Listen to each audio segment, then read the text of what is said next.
Hi everyone, Dr. Dan Lawrence here.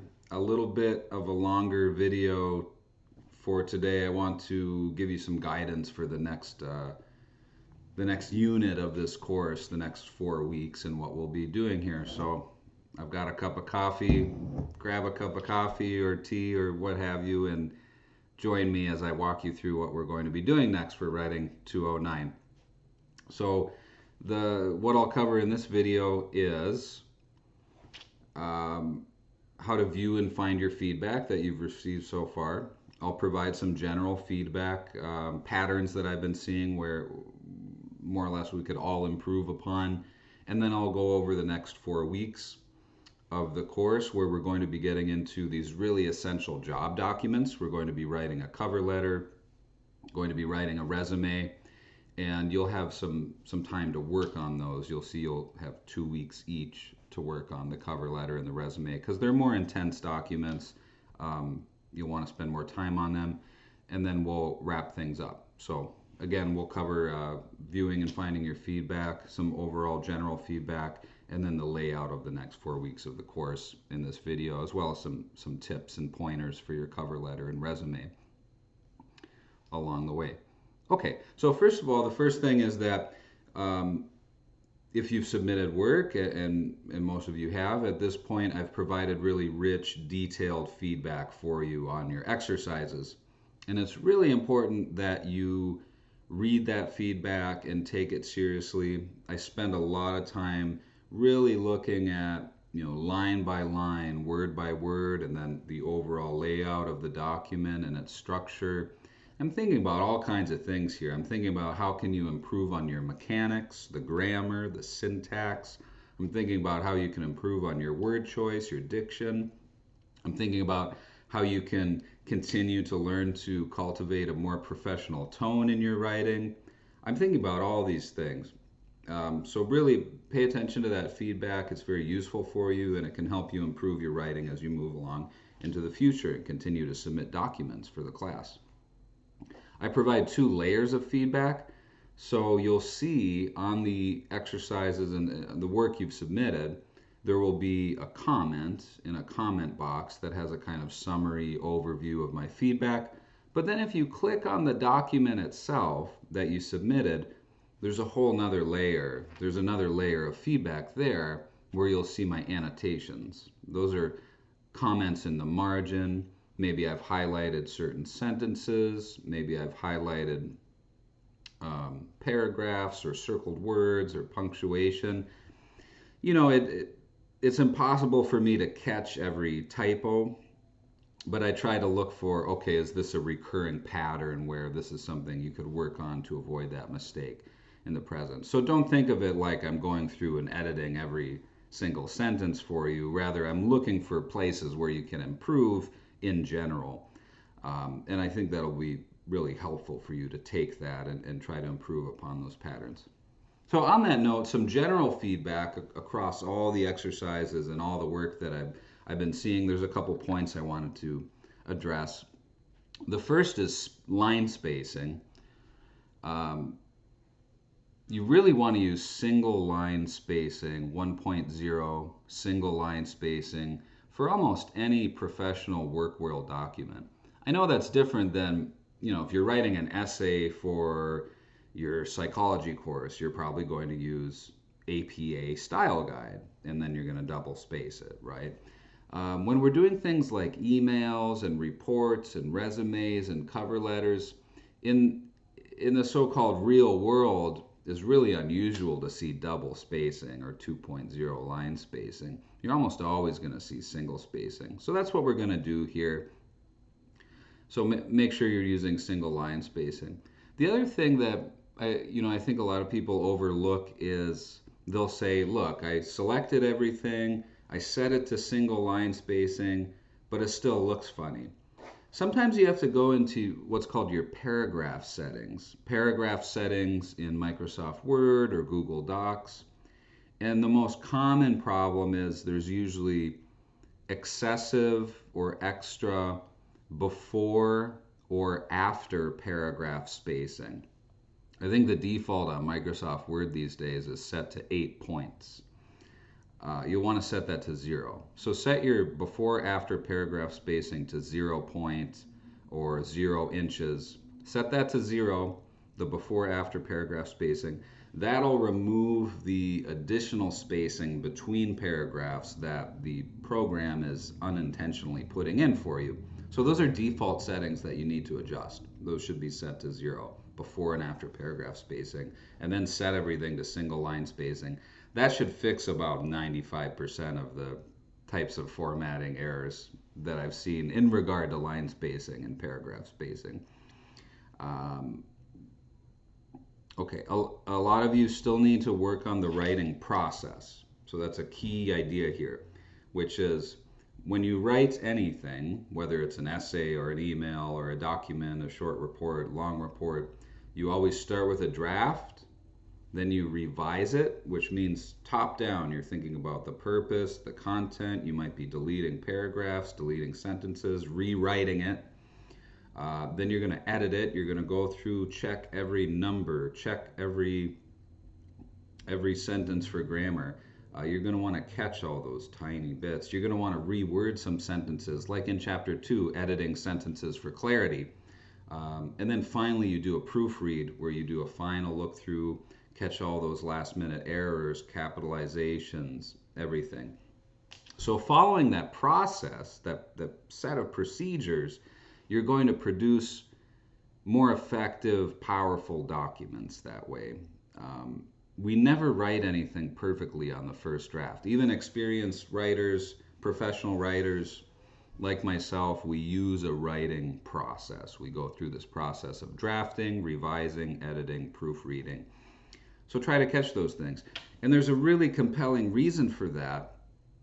You know, if you have the threshold for rejecting a job application in relation to typos is like 1 or 2 typos. You know, 1 or 2 spelling mistakes or poorly written sentences or grammar errors. Your cover letter or your resume is going to get sent to the rejection pile if there's just even 1 or 2 mistakes like that, typographical mistakes in it. So you really want to pay attention to these things. Not only that, but it reflects poorly on yourself as a worker, as a contributing member of an organization, and as a professional. So you want to learn to be a good editor of your own writing. You want to present your best language always and try to edit those things out. Understanding that no one's perfect, and of course we use a lot of words every day, and some people send hundreds of emails every day, so little things do happen, but you want to learn how to catch them. Okay, Chapter 2 again has some really good content on editing sentences, all kinds of samples throughout the book. Chapter 5 is going to be your anchor point for the next few weeks here, although there's other places in the textbook to look, but Chapter 5 on how to get a job is a really useful chapter. It has some sample resumes. Some of them are a little outdated, that's really clear to me. Like you'll see there's a sample resume with a really ugly graphical gradient at the top. It looks straight out of 1995. We want to avoid any kind of graphics like that on a resume cover letter. You don't want to use a template. Don't use a pre-formatted template from Microsoft Word, either for a resume or a cover letter, because employers see those all the time. It's going to bother them. They're not going to take note of your resume by and large. You want to start a resume and a cover letter from scratch. But you've got a lot of good resources there in Chapter 5, so read that chapter carefully. And then, of course, I have some samples in Canvas for you, particularly the Harvard Business School. I think it's some branch of Harvard. Those samples there of cover letters and resumes are particularly effective and well written, although not without flaw also. All right, I think that's enough about general feedback, so let's start talking about these next few weeks specifically in the course. Your task here is going to be to develop a cover letter and a resume, and you're going to write them as if you were actually applying to a real job that you hope to have.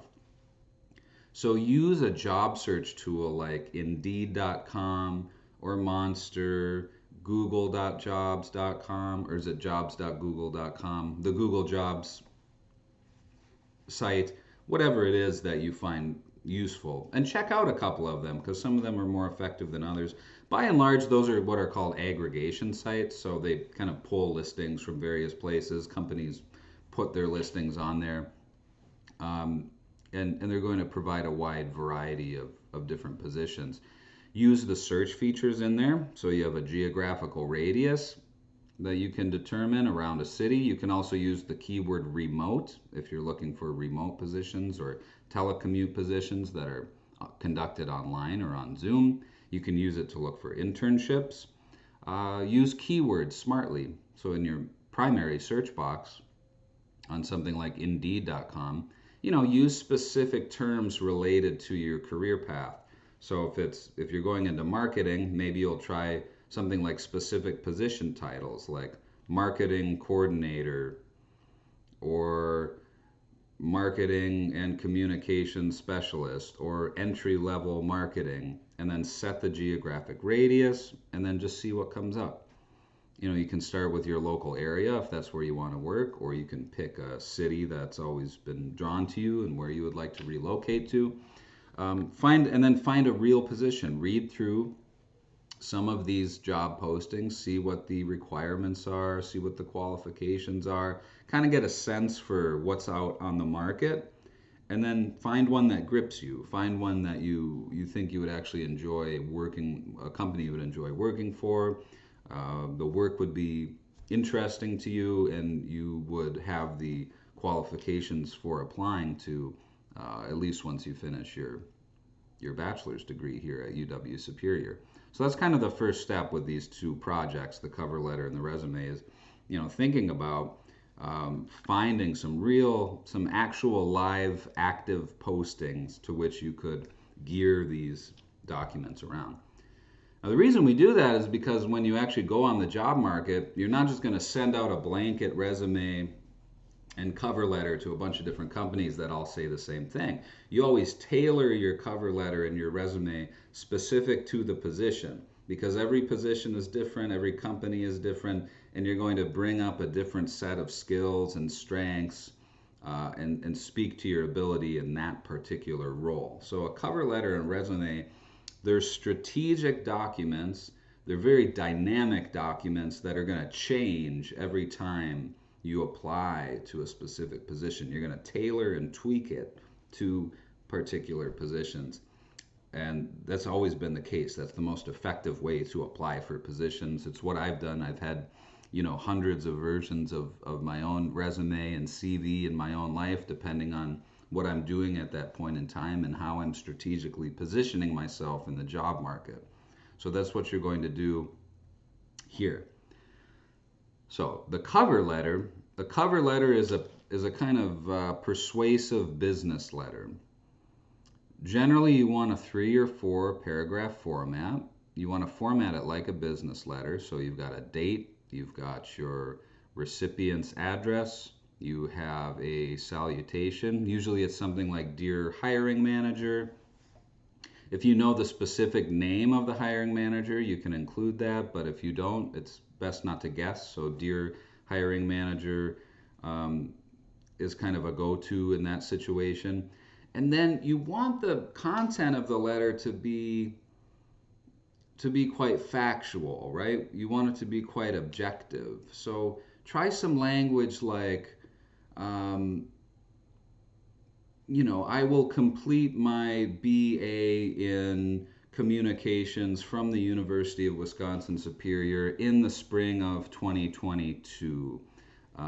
Language like that is really effective. You're trying to be persuasive, but only insofar as you're documenting actual facts about your professional qualifications. A good starting line actually is just this really boilerplate language. So all through my life, this is how I've started a cover letter, and usually how I recommend students start a cover letter is, I am applying for the position of, insert the title. I am applying for the position of marketing coordinator at name of company in name of city, period.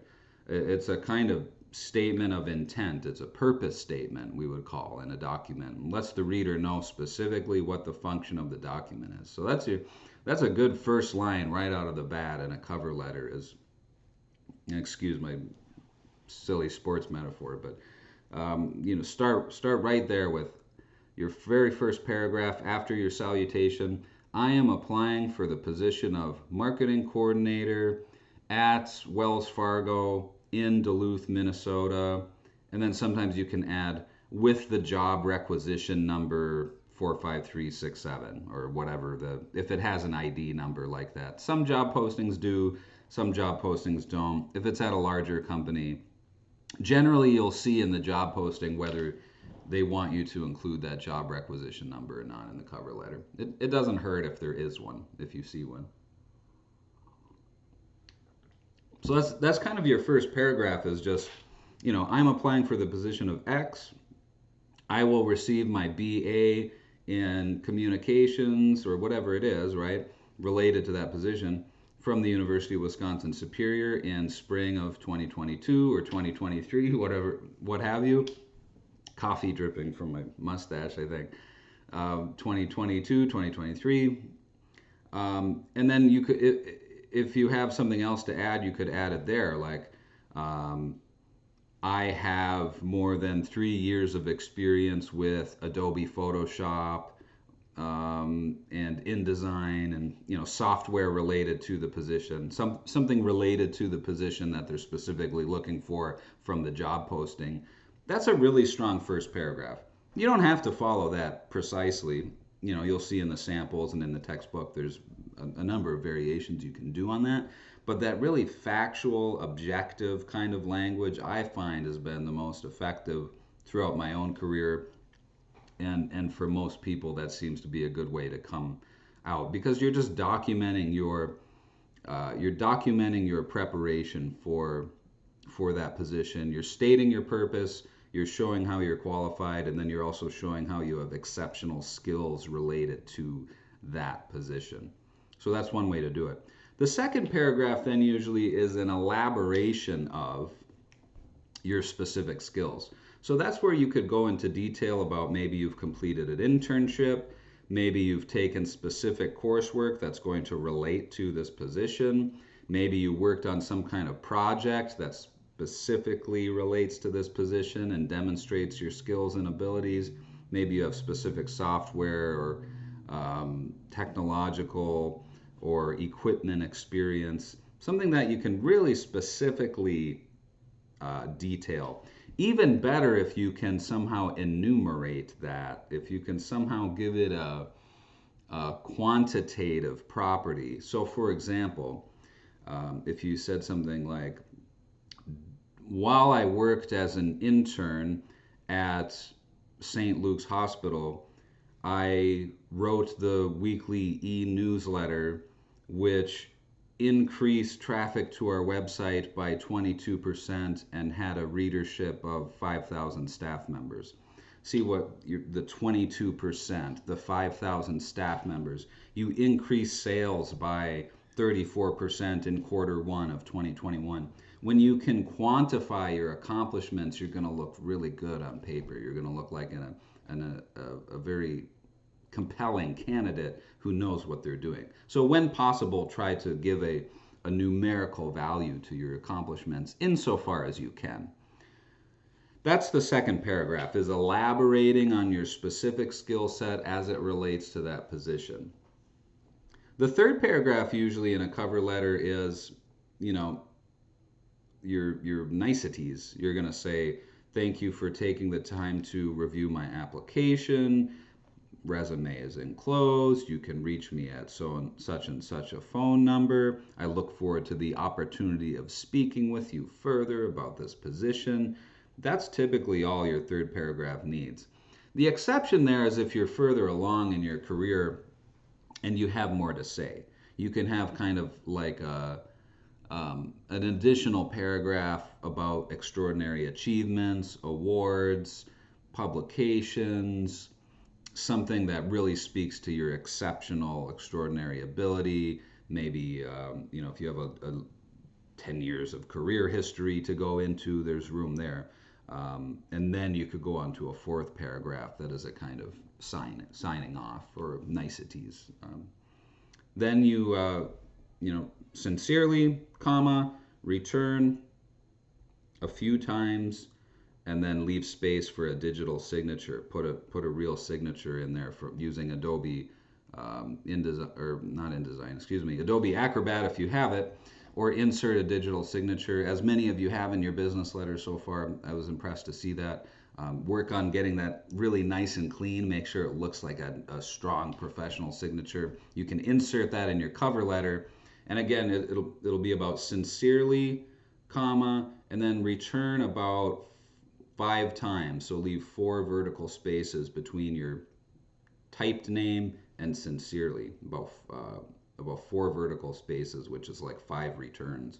And then you insert your signature there above your typed name. And that's it. That's the end of your cover letter. So there's a basic 3 or 4 paragraph structure for you to follow. Now, why did we not include a return address on the cover letter? It's because you should really include that at the top as a letterhead. So if you have your 8.5 by 11 document here, include at the very top a letterhead. You'll see the samples in the textbook do this fairly well, almost across the board. With your name, usually at a larger size, like try 24 point font, try 28, maybe even up to 32. You could try all caps, putting your name in all caps. You could try doing small caps. Give it some emphasis. Make sure your name is big and memorable. Not too big, not excessively, ridiculously big, but maybe somewhere between 24 and 32 size at the top. And then you have your address in smaller 12 point or 11 point font. Address, street address, city, state, and then a contact number and an email. Remove the hyperlink formatting, remove the blue underline. And that's your letterhead. That goes at the top of the document, right?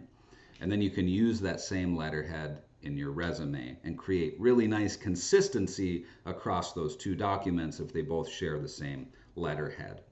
There's samples in the textbook for you to look at, and it's a little bit of a graphical design challenge, right? You kind of play around with the elements, get everything to look right on the page in terms of that letterhead. The text not too big, but big enough that it has some emphasis and stands out.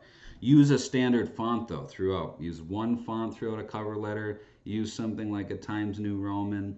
The sans serif fonts really don't look that professional. They like things like Arial, Helvetica, the Liberation Sans, those defaults, some of the default Microsoft Word fonts. Sans serif fonts don't have the embellishment. So a sans serif font, a U would look just like this. It's just a plain U. A serif font has embellishments on it. So the top of the U might have a little horizontal line, and then it comes down, and then on the other side there's another line. Or you can think of a T in a serif font. In a serif font, you have the embellishment. So a T might come down and have like a little embellishment at the bottom. And they're very tiny. You have to get close to your screen to see these things. But they make a difference on the way we perceive text. Whereas a sans serif T just comes down in a straight line, crossbar at the top, comes down in a straight line. There's no embellishments on the edges. So something like Times New Roman has serifs. And it adds a little bit of gravity. It adds a little bit of officiousness. It actually changes the way we perceive the content of the letter and the content of a document. It changes the way we perceive the content of a document, the font. So think about that. Go for a Times New Roman. If that bores you to all extremity, you could try something like a Garamond. Garamond is a nice serif font. But it's, anytime you deviate from the standards, you're incorporating risk into your job application strategy. So that's your own risk analysis that you need to run. You really want to stick to some the kind of expectations of the job seeking market when you're doing this. You don't want to deviate too far from the norms. For example, your cover letter will almost always be rejected immediately if you start putting in wild colors, or if you put a photograph of yourself, or uh, strange fonts or mixed fonts. Hiring managers are going to look at that and go, what is this person thinking? They don't understand the fundamentals of office culture. They don't understand the fundamentals of professional culture if they have, green headings and all sorts of wild pictures and clip art and stuff. You want to strip all of that out. There's a kind of essential boringness to a document like this, but it's within those constraints that you can get really creative. So within that standard business letter format with a letterhead and a 3 or 4 paragraph format, it's within those constraints that you really have to tease the language perfectly to make sure that it reflects you in the best possible way as a job candidate. Okay, so that's the cover letter. The resume then is an equally kind of formulaic but complex document. I'll start by saying there's many ways to create a resume, and you'll get a lot of different advice about what the best way to make a resume is in your life. What I'll say from the start is you don't have one resume. It's a dynamic document. It's always changing. So the purpose here for this class is really just to get a good kind of building block foundation that you can then use in the future, and you can manipulate as you need, and you can adjust as you need down the road per position that you apply to. For me, the essentials of a resume are pretty straightforward. They're stripped down. You want to make sure that you have sections for education, experience, and skills. Again, there are many different types of resumes, and people do it differently. But what I find is that the most effective have these 3 sections, at least: education, experience, and skills. And usually in that order. So you're thinking about this document, again, you have your letterhead at the top. That's your big name, address, city, state, contact information. That goes at the top. And then you go to your left side of the document. I'm mirrored on camera here. You go to your left side of the document, make sure you have a 1-inch margin, and start with your education. Start with the education section. And that's going to be first. You go in reverse chronological order. So you start with your most recent degree. That's going to be your present degree that you're currently completing. So, BA, communications, or BA in communications, University of Wisconsin Superior, GPA, if you want to include it, if it's worth mentioning, if it's, say, it's hard to determine a cutoff, but maybe 3.0 and above is, worth putting in a resume. Not everyone does, and you don't have to, but if it's a really exceptional GPA, you could put it in there. Expected graduation, and then put in your expected graduation month and year. So if you're expecting to graduate in May of 2022, put that in there. That way, the hiring manager is going to know when you complete your degree. That's about it at this time, unless you have other, if you have an associate's degree, if you have other official training, if you have some certifications, anything else that you want to put into that education section, you can go ahead. Some students like to list specific classes, but again, only if they apply to the position. So we'll take the marketing example again. If you're applying to a marketing position and you've taken specific upper level coursework on marketing and communications, go ahead and put that in there. You're applying to be you're applying to be a computer scientist that specifically deals with a specific programming language, and you've taken a course on that specific programming language, then yeah, put that in there. Go ahead. That's really useful information for the hiring manager. But you don't want to list out every course you've ever taken in that section. You want to skip your high school education usually at this point. That's my best advice. You don't want it to seem like you're still lost in that world of high school education. It generally doesn't demonstrate much in favor of the candidate. You're in you're in a different sort of professional space now, where the high school education is something of the past, and it doesn't really speak much to the credentials of the individual. Some people disagree with me on that, particularly if it's a particularly prestigious high school or something like that, or you had really extraordinary accomplishments in high school. Maybe there's some case for including it as you enter the job force, but I find that it doesn't reflect well on a candidate. I think the demonstrating that you're in this realm of university education is better by excluding the high school education from the resume. So that's it. Going again from the top, letterhead, education, list out your education, and then our next section is going to be experience. And that's where you pick 2 or 3 positions that you've held. Could be internships, could be summer jobs, could be full-time jobs, part-time jobs. Kind of go through, think about what you've done and what you've accomplished, and then list those out. And the way to do that is start with the title. What was your title? And then the name of the company, and then the city, state of the company, and then the date range you were there.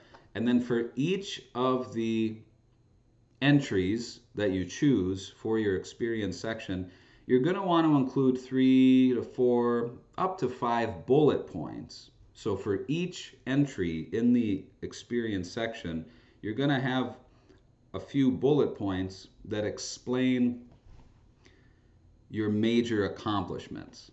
Now, there's some really good content in the book on this. Don't skip it, because there's a specific formula about how to do this, and there's a specific formula that job seekers expect.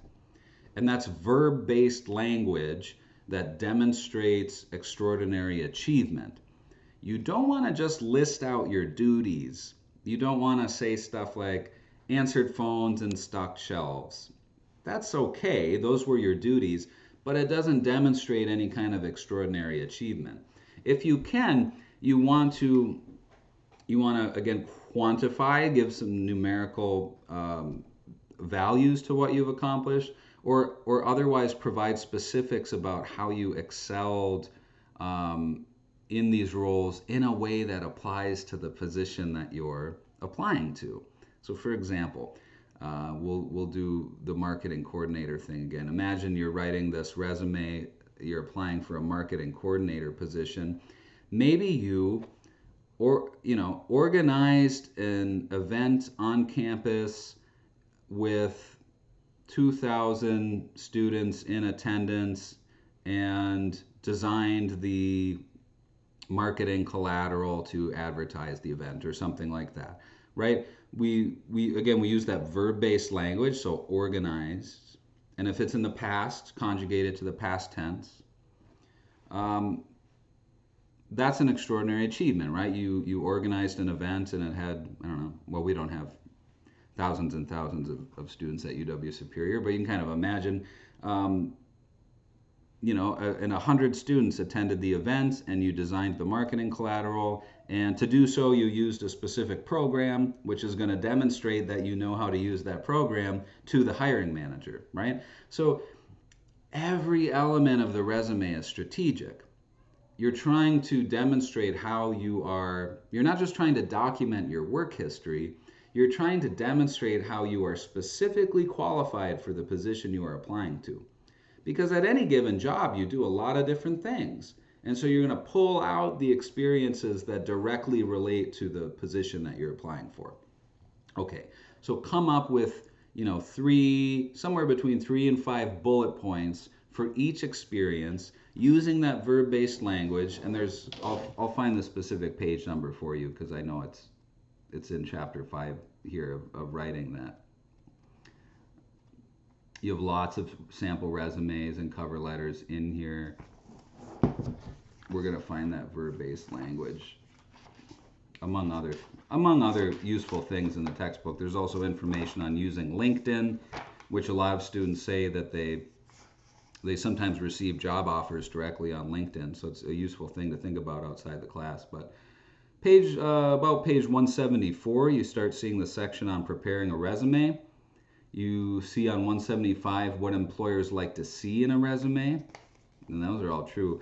And then 176, you see a list of that verb-based language. And so they're providing that list because that's the verb-based language you're going to see in those bullet points. Now, not all the samples, the resume samples in the textbook use that specific formula that I just mentioned. And I think it's to the detriment. It's to your detriment. You want to use that verb-based language and include specifics as much as possible about your achievements and accomplishments. And like, for example, the resume sample on page 178 is really over-designed. You don't want to have these big gradient boxes, these big blue strips. You want to strip all that out. You want to have a clean looking, minimally designed resume with good use of white space and a clean, consistent text and all of that. Okay, so that was the experience section. Again, 2 to 3 job positions you've held, or some positions you've held. I know that's sometimes, if you're a little bit younger, earlier in your career, it's hard to come up with those, but think about where you've been and what you've done. Excuse me. And then lastly, you want to include a skills section. And that's where you're going to include things like, is there specific software you know how to use related to the position? Look at the requirements of the job, too. Look at the job posting. See what skills they want. See what skills they're looking for. Specific software, things like specific equipment or methodologies or approaches. It's going to be different for every field, right? It's going to be different. So you kind of have to bring to bear your knowledge of your own discipline here and these types of and these fields and these job postings, and think about what's going to be most effective in the skills section. In the skills section, what you want to avoid is soft skills. So things like listing out that you're a team player or a hard worker. I see these all the time, and they don't really add anything to the resume because they're impossible to prove. Anybody can just stuff those keywords into a resume and it doesn't really mean anything. Okay, you're a self-starter, you're a hard worker. What evidence is there of that? It doesn't really add anything to the resume. We call those soft skills. They're really important. It's great to be a self-starter, to be an energetic, dynamic employee and to be a good communicator and an experienced public speaker and all that. Those are amazing skills that are going to serve you well. They're just hard to document on a resume. And so I generally recommend avoiding those. Stick to what we would call hard skills. So specific names of software. Maybe there's specific equipment related to that field that you know how to use. Maybe there's specific approaches or knowledge that you have or languages that you speak or what have you that are going to directly relate to that position. That's what you really want to focus on. Now, that's the basics, right? Education, experience, skills. From there, you can kind of play with it. You can ask, do I need to add anything that I haven't listed so far, insofar as it's relevant to the position?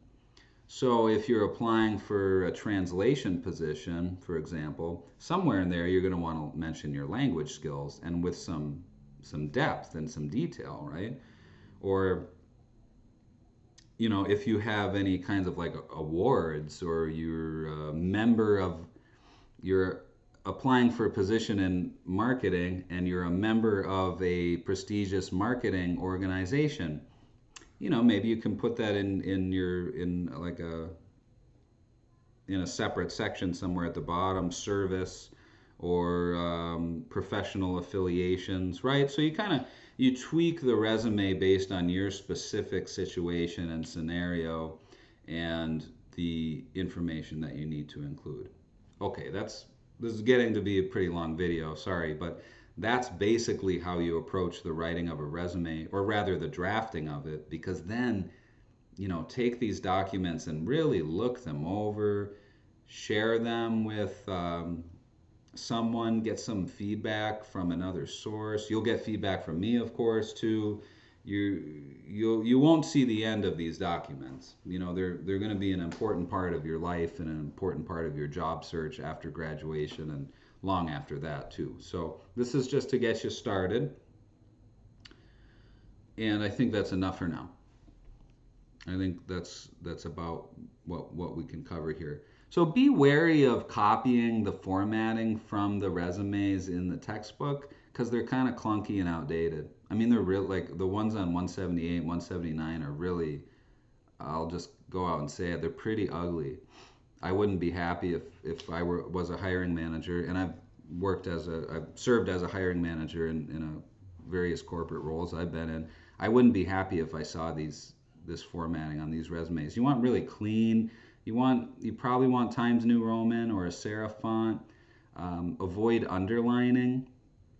You know, if you want to stylize your headings like education, experience, skills, you can use all caps or small caps. That tends to look nice with the serif fonts and Times New Roman. You want really good alignment. So alignment is a fundamental property of good document design.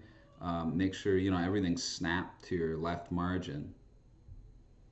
You have a nice clean left margin, 1 inch, and you have everything snapped to it. Yeah, you know, I could go on, but read your textbook and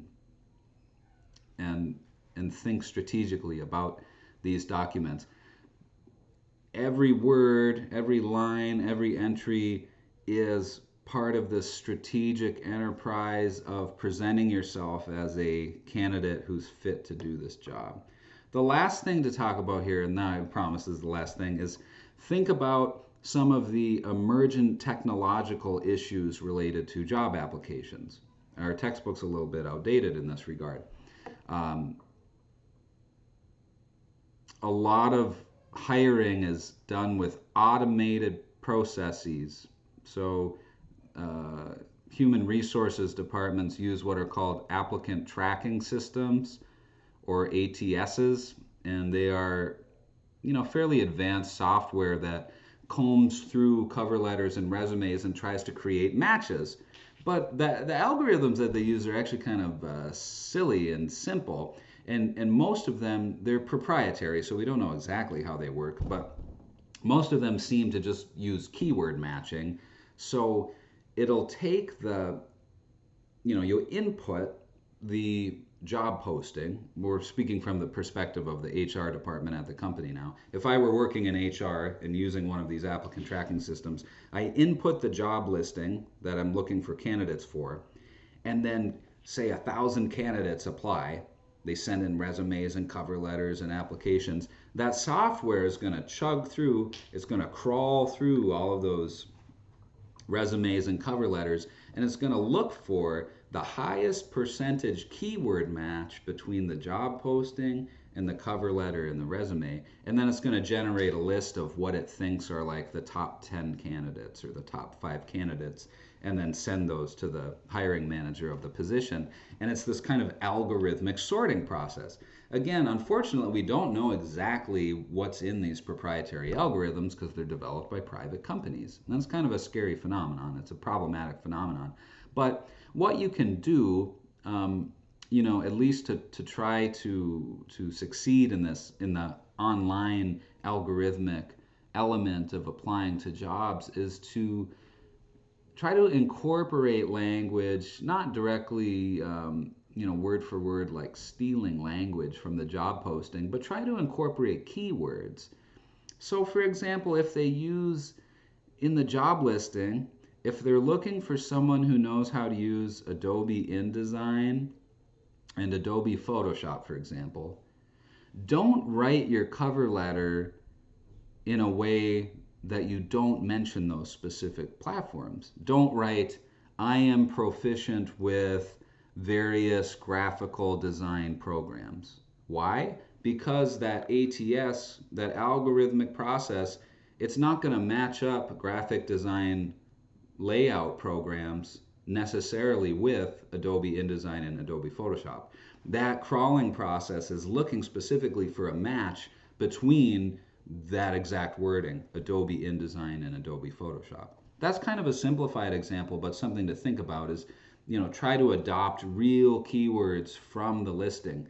And again, that's one more reason why it's so important to tailor every cover letter and resume specific to the position you're applying to, so that you don't get algorithmically sorted out of the process. All right, that's enough for now. That's our next 4 weeks for the class. So you have about 2 weeks then to work on the cover letter, 2 weeks to work on the resume, direct them at an actual live job posting, use your feedback, use the textbook, use the samples I provide. Let me know if you have any questions, and good luck, and keep going. And I'll have a lot of feedback for you on your resumes and cover letters so that you can continue tweaking them as you go forward. And of course, there's assignment descriptions and rubrics in there for you too. Thanks, everyone. Take care of yourselves.